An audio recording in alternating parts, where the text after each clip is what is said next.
President Trump has finally met with Australian Prime Minister Malcolm Turnbull in New York. There were smiles, there were handshakes, there was even talk of a deal. Ramy Inocencio has been watching these developments, and Ramy, we had that now infamous phone call, but President Trump is kind of talking down that it wasn't such a big deal. Yeah, that was definitely, I guess, a surprise in one way, but you know, when you're in the political spin zone, you also expect heads of state to try to tamp things down and say, you know, it wasn't as bad as it was. It was the media's fault. Maybe it was potentially fake news here. But, you know, you have to look at all of this, all these smiles, all these handshakes, Heidi, through the lens of the economy, of course. Let's hop into the Bloomberg terminal and want to show you this function, ECTR, which is the total trade revenue between Australia as well as its major trade partners. Now, number one is China, but number three is the United States there.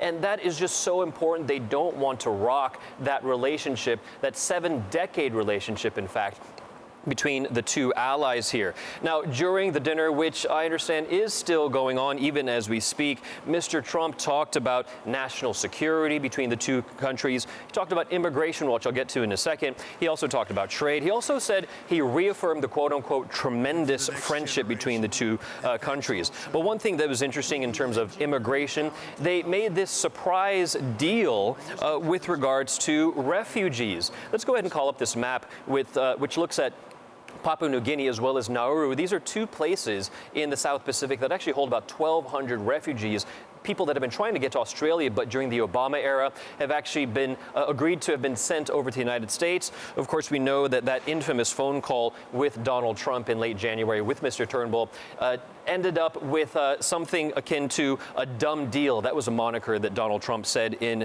a now famous tweet as well. Tonight, Mr. Trump said that he admitted he got a little testy, but then, of course, when Mr. Trump was with Mr. Turnbull in front of the reporters, in front of the cameras, this is what they said. Take a listen. We had a good telephone call. We had a great call. You guys exaggerated that call. That was a big exaggeration. I want to tell you, we had a great call. I mean, we're not babies, but we had a great call, right? Young at heart. We're young. Young at heart, Donald. Yeah, young at heart. We had a very, very good call. That was a little bit of fake news, as the expression goes. That's exactly right. Yeah, so that was the best call ever, right? A good call. That's all they said. All those smiles there. You know, it's the spin room potentially. Who am I to say? But in this case, it was the smile room, Heidi. I'll take it from here, actually. Ramy, I mean, they didn't look, especially Malcolm Turnbull, didn't look particularly comfortable there. But, you know, how is this being seen here? Now, can it be considered a win for the Australian Prime Minister? You know, I've been wondering that myself, and looking at what's been happening here, at least in the past hour or so, the optics of it are pretty good. Everyone seems to be having a good time. There's talk of this refugee deal between the U.S. as well as Australia here. But, you know, looking back at least at the past 24 hours, it's been an interesting time because Mr. Turnbull has actually been here in New York for already the past 24 hours. And of course, Mr. Trump came in late to this meeting here. They were supposed to have an hour together. That was supposedly squeezed to 30 minutes. And in the meantime, you know, it just seems that Mr. Turnbull was just waiting for Mr. Trump to appear. Also, the optics of where they are. Admittedly, they're celebrating the 75th anniversary of the Battle of the Coral Seas with